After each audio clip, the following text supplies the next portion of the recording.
That's right, another weekend. We have got our second of 3 NFC East previews as the Eagle Eye in the Sky podcast, fueled by Gatorade, continues. I'm Fran Duffy, and I think we've got a great show for you here on episode number 201. At the top of this week's show, we've got Chalk Talk, where I have Nick Turchyn, the co-host of the Big Blue Banter podcast, on the show to talk about the New York Giants. What will this team bring to the 2019 season? Obviously, a lot of drama surrounding the team over the last 12 months, but obviously a division rival. The Eagles will play them twice this year. How will they match up with the Philadelphia Eagles? It's going to be a very interesting discussion. Let's get to that now in Chalk Talk. Let's get down to business. It's time for Chalk Talk.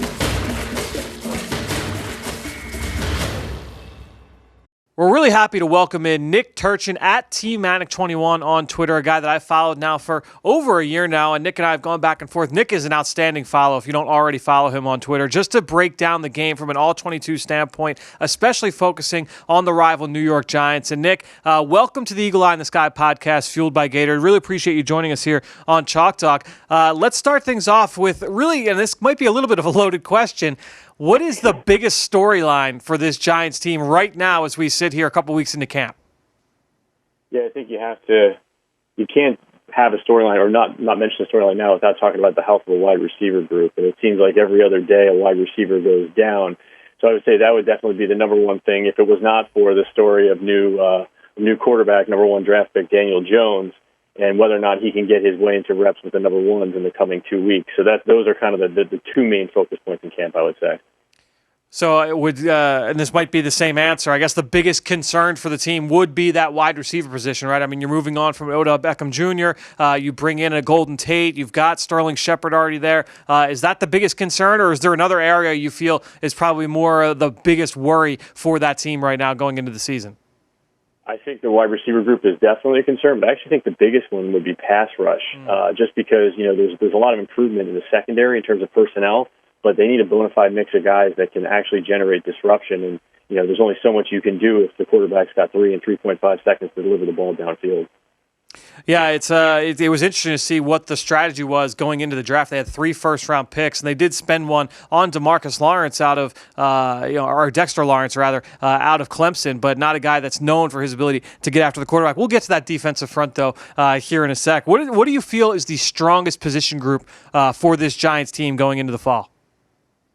I think you'd have to say the running back group right now, not only because Saquon Barkley is the best player on the offense, but I think the depth has been improved as well this offseason. That was a big part. If you're going to run so much of the offense through the running game and through the running back out of the backfield, I think you've got to have depth there. And number 2, I would have to say the offensive line.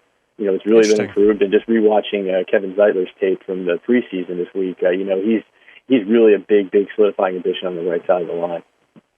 All right, well, let's go through the depth chart, and obviously, this is all based off that first unofficial depth chart that the team releases. Eli Manning listed at number 1 at quarterback, Daniel Jones at number 2, and then you've got Alex Tanney and Kyle Lauletta backing those guys up. What are your thoughts on the depth chart as it was released? Was it what you expected, and how do you think it could change? I mean, the Eagles don't play the Giants until, week 13 or week 14 of this season, so a long time from now before these two teams will meet, but is that how you feel that it could look when these two teams take the field for the first time later in December?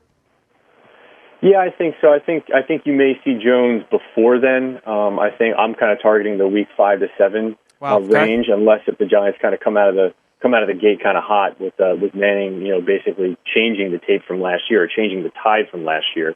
So those are kind of my expectations, just because of Jones' decision making and his ability and his coach ability, what he's shown even in just one game of the preseason in terms of attacking what the defense gives you, is really kind of the base of the Sherman offense.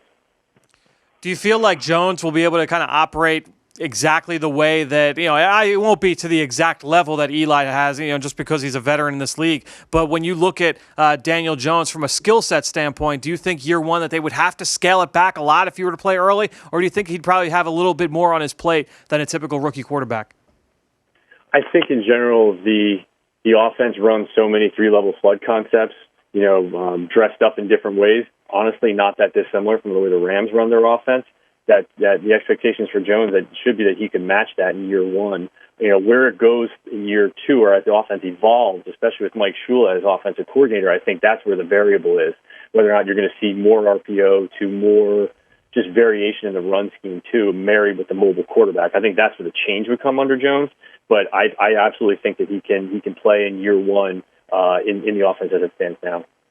Yeah, well, I've talked about this, if not on this podcast, then certainly on the Journey to the Draft podcast. I think Daniel Jones has gotten, a little bit of a bad rap. He is a good player in my eyes. To me, a guy, I know a lot of people thought he was overdrafted at number 6, and that's worth a discussion. But to me, was a very talented player that worked with a supporting cast at Duke that not these other guys were afforded. He didn't have the Marquise Browns of the world, running 4.34 on the outside. So I think really when you're looking at Daniel Jones and what he can bring, I think that he has a skill set that he can work with. I'm interested to see what they're able to do with him, whether it's year one or year two. Let's get to that run game, and you said it, the number one position on this football team, and you start with Saquon Barkley, an elite talent. You have Wayne Gallman, a former fourth-round pick out of Clemson. Paul Perkins, Rod Smith they bring over in free agency as well.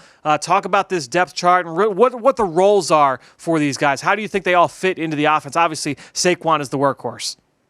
Yeah, Saquon being the workhorse, and there's not much, the workhorse, I should say, not much, it's hard to ask him to do many things better. I do think, though, if he improves on his in-breaking routes and a little bit of pass protection recognition and a little bit of the timing and the pace of how he gets to the line of scrimmage, this guy's going to be a Pro Bowler.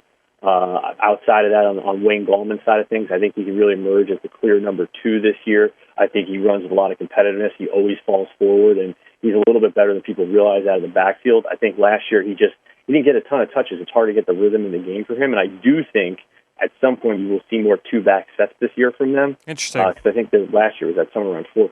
I think it was very, very, very low. And outside of that, Paul Perkins, kind of a bubble roster guy. He's a feisty back. He had kind of a tough first game in the preseason. Giants fans remember his tape from back in, I guess it was 16 when he played as coming out as a fifth rounder. So, I think he needs to flash right now. I think he can, but I really like actually Rod Smith, the fourth running back. I think he's quicker than fast. I think he's got solid hands. And I think he's a good change of pace back that can catch the ball in the backfield maybe a little better than Perkins. That's what it's interesting that you bring up that they could run more two-back sets, because if memory serves, and I don't have the numbers in front of me, early on last year, I know Evan Ingram was hurt, but you saw a lot of 11 personnel where it was Rhett Ellison or other tight ends as the starting tight end, as the primary tight end, and I felt like as the year went on, we started to see a little bit more 12 with two tight ends on the field. My guess is with all the question marks at receiver, whether it's injuries or suspensions or just inexperience, I would think that they'll be relatively creative with all the different personnel groupings. I would guess that I think you're right, that you'll probably see more two tight end stuff, more two back stuff, and try and see if they can find some mismatches that they like in the middle of the field. Yeah, I think, too, as well, it's not just the personnel, but it's the formation, right? Because they ran so much double tight end, overloaded to one side, and ran either, a zone running play opposite that or duo gap scheme play to that. That really was their rushing attack. So I think an evolution of that, and maybe moving guys, like you mentioned, like Evan Ingram around in the backfield even, kind of as an H-back or basically a sniffer, I think is going to be something that's going to be a good weapon. What was the staple run play for that team a year ago? And what was the best run, I guess, for Saquon in his toolbox? I think you got to say inside zone to the weak or open side of the formation. At Penn State, that was really his bread and butter, and to be frank, for the Giants' blocking ability this year or last year, and even a little bit this year, it's really the best thing they can do. And they have to kind of decide thematically if they want to get more multiple or if they want to get better at running the zone and the duo as a counter, that type of thing. They really aren't. They didn't run a ton of outside zone, and that was probably the third or fourth most frequent play. But overall, it was inside zone. All right, well, let's get to that wide receiver position. I'm just going to kind of go through the names that stood out to me on the depth chart. And when they unleashed that depth chart, they were a two-receiver offense to start, two tight ends, so only two receivers listed as starters. They were Golden Tate and Sterling Shepard. Sterling Shepard coming off the injury or dealing with an injury right now that he suffered early in camp. Golden Tate having a 4-game suspension, I believe, to start the season. So you've got, behind those two, you've got Cody Latimer, Benny Fowler, Russell Shepard, a former Eagle, Darius Slayton, Alonzo Russell, T.J. Jones, Amba Etatawa. There's a few other guys in there as well. Who stands out to you outside of those two starters, and how do you think this receiving core kind of shakes up? Who could be a guy that maybe people aren't talking about that could be making some plays for that offense this fall? Yeah, absolutely. I think it has to go to Cody Latimer, who I've written a lot on at the end of last season, kind of the limited amount of time he got on the playing field in December and going into the offseason. He is the larger ex wide receiver type with, he's 6'2", but he has some speed to burn, and he really wins and competes at the catch point really well. I know, obviously, you and Greg Cosell have talked a lot about those larger wide receivers and how they're maybe not as the smaller wide receivers are in this league right now. But I think for this team, they need that guy who can win a jump ball and as well provide an edge in 3-by-1 sets on the backside there as X that can make defensive coordinators think twice. Yeah, Latimer was a former second-round pick out of Indiana, goes to the Denver Broncos, didn't work out there. He was a bigger guy, but, he had a little bit of a dynamic quality to him. Like you said, he's got a little bit of speed, the ability to kind of work vertically. So it'll be interesting to see if he can get rolling in the right direction with a new team and a new support staff. Let's get to tight end now. As I mentioned, they were listed as a two tight end offense. So you have Evan Ingram and Rhett Ellison. Ingram, if you're a fantasy football player, you got to think Evan Ingram is going to be a featured part of that passing game, especially with how things are looking at the wide receiver position. Rhett Ellison, more of a blocker. He was the primary guy. I remember preparing for that first matchup mid-season last year, and there weren't really a lot of examples of, look at Evan Ingram and what they're able to do with him. Later on in the season, they seemed to work him in a little bit more, but Ellison was more that primary guy. Behind those two, Garrett Dickerson, Scott Simonson, C.J. Conrad from Kentucky, the rookie, Isaiah Seawright. Do you think that these guys are impact players at all? Is there a sleeper there that I'm just not aware of? Or do you feel like it'll be really just those two guys that are more the impact players for that offense? I think you may see C.J. Conrad come out as a sleeper type. I really like him the most to be tight end too. I'm not going to lie, by middle of this year. He's got a good combination of quickness, size. He comes from a basketball family, played hoops himself. I really like his athleticism. He flashes at the catch point. He's got a little bit of sneaky suddenness in his routes, and I really like his versatility. And this isn't just kind of like seeing him moved around the formation in Kentucky when you watch that tape, but just even in the one preseason game, he was only targeted twice, but just a good mover, and you saw him as a Y off to a little bit, not in the backfield yet, but also very comfortable being in line. And I think the biggest mark for this position is actual versatility as a bona fide blocker and a bona fide pass rusher. And I think he gives you both of those, especially as the year goes on. Yeah, watching him in Kentucky last year, it was a Swiss Army knife for sure, with his ability, his versatility to do a lot of different things. Maybe not great at one thing, but had the ability to help you in a number of different ways. Let's go to the offensive line. And I was interested to hear you say that it might be one of the stronger position groups, because it wasn't long ago that this was one of the worst groups in the NFL. And if you look at the starting five, the guys that have been serviceable and more than serviceable in some respects. Nate Solder at left tackle, Will Hernandez, the second-round pick from a year ago at left guard, John Halapio at center, Kevin Zeitler, who was acquired from the Cleveland Browns in the Odell Beckham trade at right guard, and then Mike Remmers at right tackle. Obviously played in Minnesota and then at Carolina as well for Dave Gettleman when he was the GM there. When you look at that group, how do you feel about just that five going in? And then, namely, because we know that injuries happen, especially in the trenches, how do you feel about the depth for that group going into the fall? I think, that group is a solid unit overall. I think maybe center would be, for me, the weakest link. I think a lot of guys didn't believe that in the offseason. There's a lot of positive comments on Jalapeno. I think he's good, but not as good as people would think. I think the depth is an issue. And I think it's just taking more and more time to rebuild. I will say, though, the guys in camp this season are better than last season. And talking about guys like Nick Gates to Paul Adams at Missouri, guys that I think that can make the roster and be a solid backup, but it's very unproven. You're not talking about, you're not talking about proven swing tackles in this league. So I think that's kind of a scary thing for them. At the guard position, I think interior, they're set up the best. I think Zeitler brings a different attitude to that right side and gives a good balance in both pass protection and the run game. You do not want to meet this guy in the phone booth. He will absolutely maul people. So I think it's going to be a good match on the right side. Is Remmers solidified there at right tackle, or is he going to be battling with Chad Wheeler, who started a bunch of games for them last year on the right side? I think he's solidified now. I think that more speaks to Wheeler's kind of inability and kind of difficulties as he's played through last year. He improved a little bit, but Remmers is solidified. I think longer term, I think that's not the answer. But certainly for the next 12 to 18 months, I think he's going to be the guy. What do you feel is the bread and butter for this offense? Going into the fall, what is their identity on that side of the football? I think it's to be truly versatile from a run-pass perspective, and then as well run and get your players into space via flood concepts, via play-action boot and naked. And like I was kind of saying before, I think it changes and will change when Jones is in. I think that's where the identity may shift to more of a quick strike, more spread elements, just things that tie into what Jones does better, and basically taking as much as you can pre-snap and giving it to the quarterback and putting the ball in his hands and letting him make plays. Yeah, the marriage between Pat Shurmur and Mike Shula I find to be very, very interesting, and we'll see how they're able to make that work once Daniel Jones is in at quarterback. Let's go over to the defensive side. James Betcher, 3-4 scheme.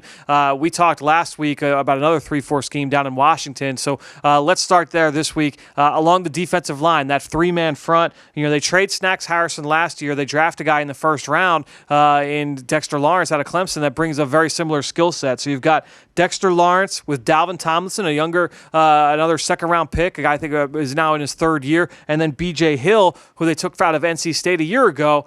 So a young defensive line, for sure, three guys in their first, second, and third years, respectively. Yeah, and I think it's something where, Lawrence is, people are going to look at his size and his frame, and they're going to think that he's going to be really a plugger, and he certainly did play a fair amount of two-gap in Clemson's scheme there, but he did play a lot of from the 4-eye position. And what I thought was pretty interesting when he was drafted is the Giants were very, very weak in stunts last year, especially with the driver in stunts, the guy who's the picker in stunts, who's leading the way. And I think ultimately that's going to be his role on third down. And longer term, I actually think that if he loses a little bit of weight, which he's talked about doing, this is a guy who's very difficult to cut back. He's much more agile than people realize. I actually see him as like a little bit more of a heavier Michael Brockers right now. And so just kind of interested to see going forward how that happens in year one. It's not going to get there in year one, but I think that by the end of this year, you could definitely see some of those elements. Yeah, there were some comparisons early on to like an Ndamukong Suh, and I never quite saw him as that level of freak show athlete, but I had never heard the Brockers one. I kind of like that comparison. And they've got some depth there as well. I mean, John Jenkins, Olsen Pierre played for Betcher in Arizona, R.J. McIntosh, they got out of Miami last year, a quick first step guy. So they do have some depth up front for sure. Mm-hmm. Yeah, no, I think that the one thing you'll see throughout this line, and even as you get out to the edge guys, is that all the new additions have motor. And they have motor, especially in the later parts of downs. And that really is going to be interesting for a guy like Betcher, who likes to run a lot of stunts, twists, sim pressures, a lot of creepers, a lot of mixed looks in his front. He needs those type of horses getting down the line. Well, you mentioned earlier the pass rushers, those edge guys, the 3-4 outside backers in this scheme. They leave you wanting a little bit. They trade Olivier Vernon away to Cleveland in that Odell trade. So what you're left with is Kareem Martin and Marcus Golden, two guys that played for Betcher in Arizona. Golden dealing with the injury, but he had double-digit sacks a couple of years ago. They're obviously banking on that version of Marcus Golden. Lorenzo Carter, who was a third-round pick a year ago out of Georgia, a little bit of a project player. We'll see what he looks like here in year two. O'Shane Ximines, they drafted, I believe, in the third round this year out of Old Dominion, an interesting player, and then Avery Moss as well in that depth chart. I don't know if there's anybody that I'm missing that kind of piques your interest, but who do you feel it will kind of be the bell cow for that group, though, the flag carrier for that edge rush group? I think it's this next season is going to be. I think the jury's really out on this one. I think the expectations for Lorenzo Carter are getting a little out of control for year two. He's certainly going to be improved, but if you look at other players with his profiles as a project, year two, he needs to get better in play strength. He needs to actually put together some moves with his use of hands, his hand usage. I think it's going to be kind of tougher for him in terms of the expectations. I think he's going to be a very good player, and he's a very key part in the versatility part of these edge players. All these edge rushers really are comfortable in space outside of Kareem Martin. So, but from an actual pass rush perspective, I think the X-Man can be that by the end of this season. He's a guy who had multiple pass rush moves at Old Dominion. He's got good upper body strength. He's a good run and chase pursuit guy. But yeah, I think this is the biggest question mark from weeks 1 through 6, I should say. Can they get a pass rush to support these cornerbacks, these defensive backs? Well, the guys playing next to that group, the inside linebackers, there's one interesting thing about this. They have Alec Ogletree, a former first-round pick from the Rams, who, uber athletic, can do everything from a physical standpoint, just a little bit inconsistent with his play across the board. But Tay Davis listed as the starter ahead of B.J. Goodson, a guy that was a former, I believe, fifth-round pick out of Clemson, really flashed early in his career. What's the deal there with Tay Davis being the starter ahead of Goodson? Tay Davis is a guy who's an ex-safety, and last year he got involved a lot in the back end of the season. This year, coming into camp, you can notice the added weight to his frame. You can notice the tone. He clearly has one off season in an NFL weight room, kind of to his benefit. He's having a really good camp. He's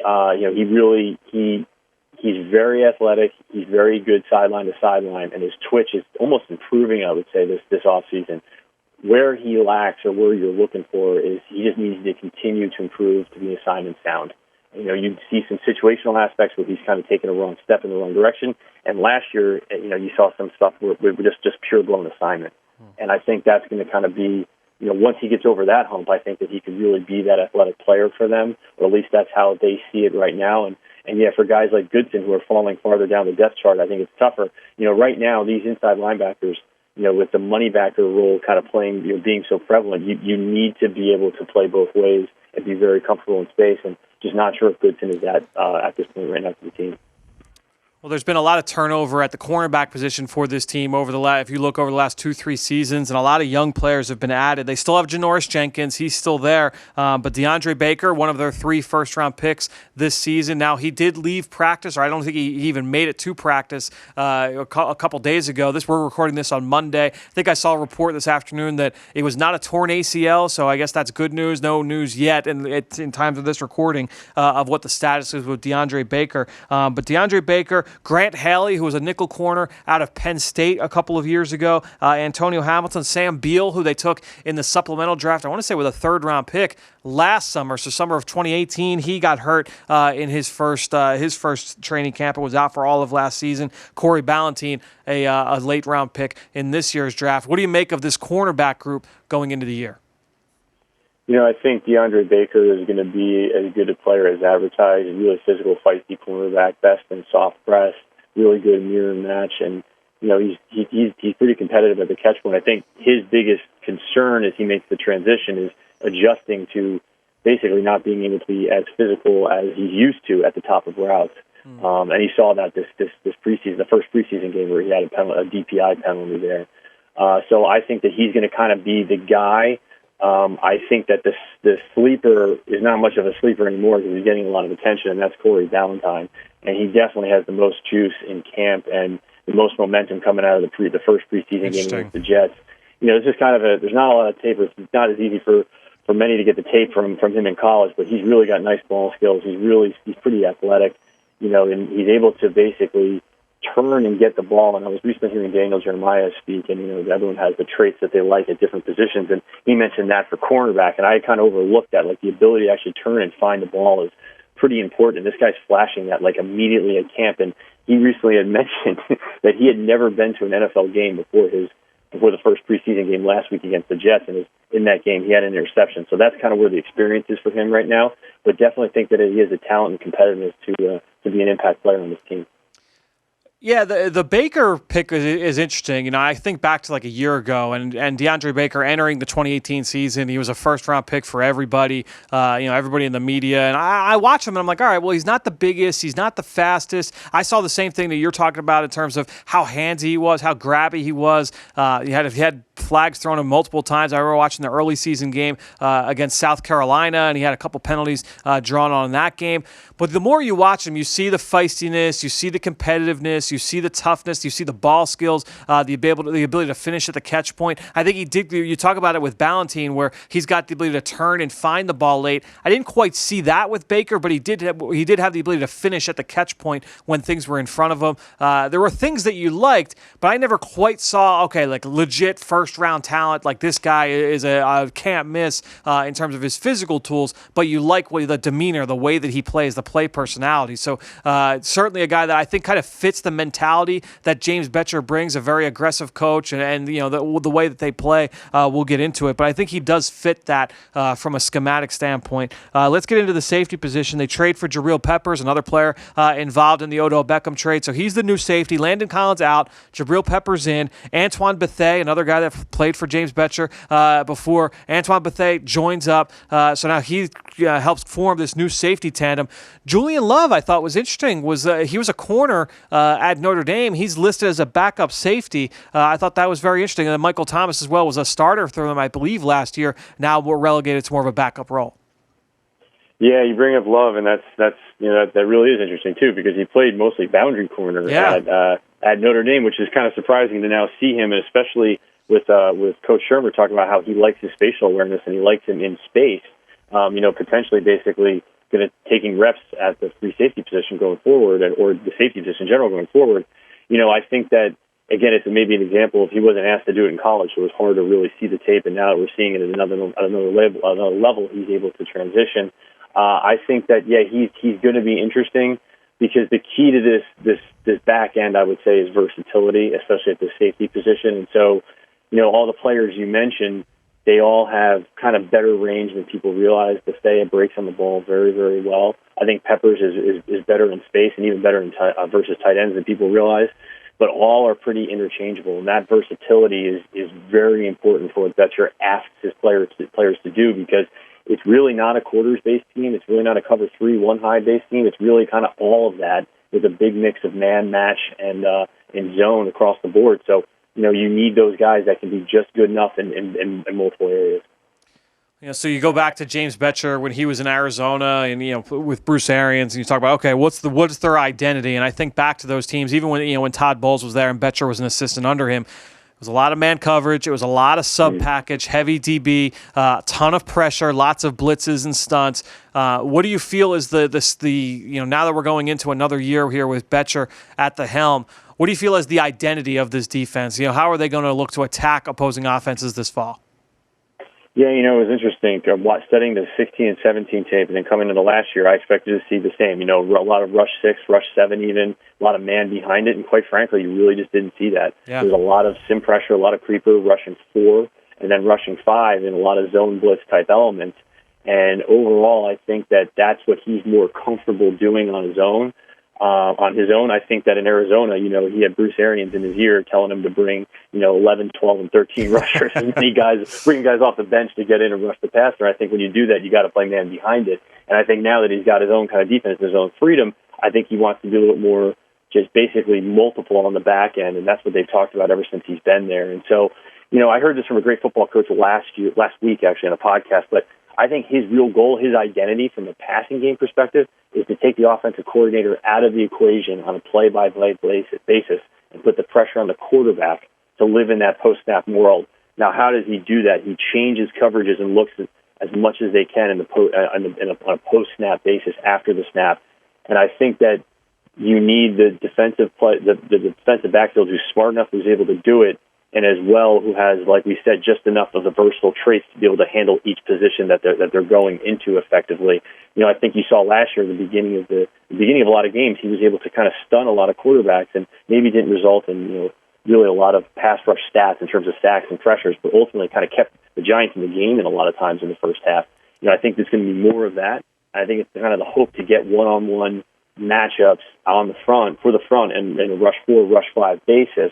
To be able to get after the quarterback. So I think that's kind of the identity if they compare it with an improved run defense, because that's absolutely what Bettcher had in Arizona, right? He had a really good run. He had tremendous run numbers. I think it was especially in 2016.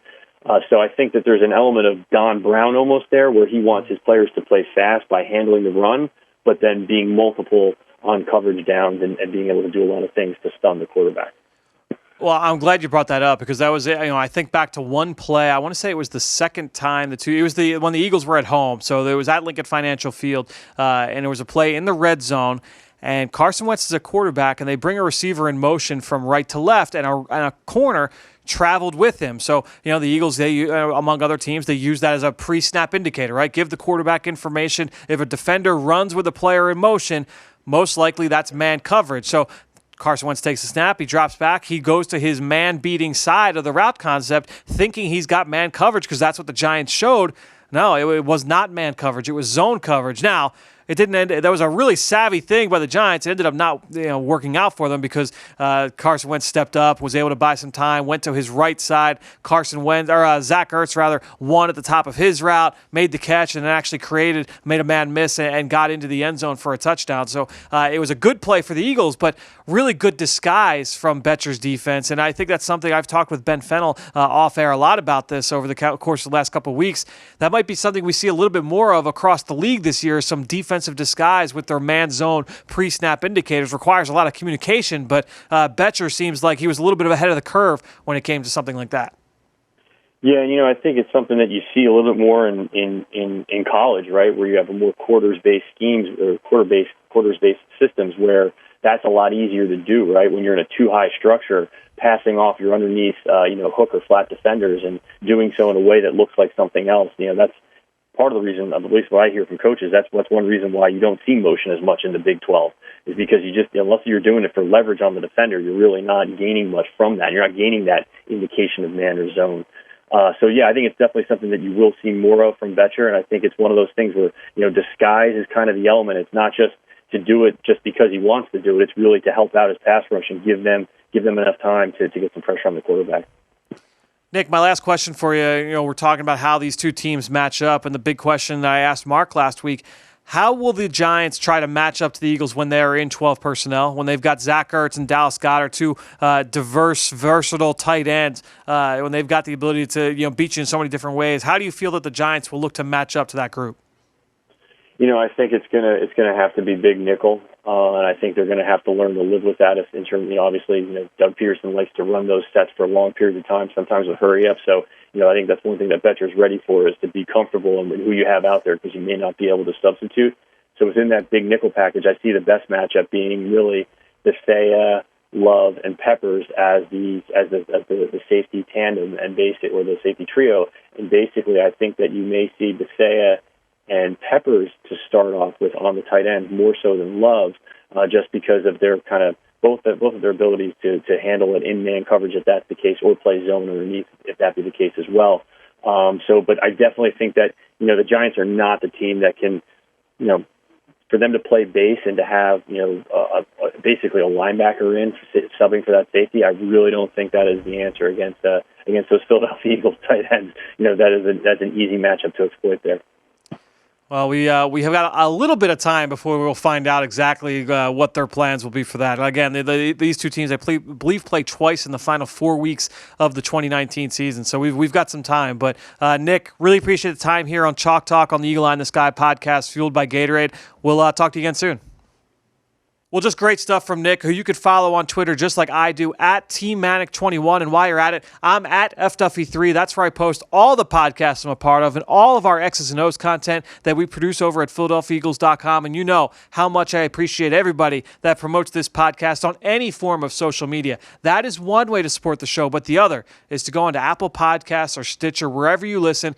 Leave us a rating and leave us a comment. That's the number one way to help boost the show up the rankings. We're getting closer and closer and closer. We're shooting this on Wednesday. Tomorrow is the second preseason game. We're only a couple weeks away, guys, from the start of the 2019 regular season. So as more and more people are listening to Eagles preview podcasts and other X's and O's podcasts, the best way to make it visible for them is to just go on, leave us a comment, leave us a rating, help boost us up the rankings a little bit, and give us that little bit of a bump going into the season. Really appreciate everybody that goes out and does that for us. Hope you've enjoyed our daily podcast we've been doing throughout the course of training camp. And until next week, I think that'll do it. Another show in the books here on the Eagle Eye in the Sky podcast, fueled by Gatorade. For everybody here at the NovaCare Complex, I am Fran Duffy. We'll talk to you next week.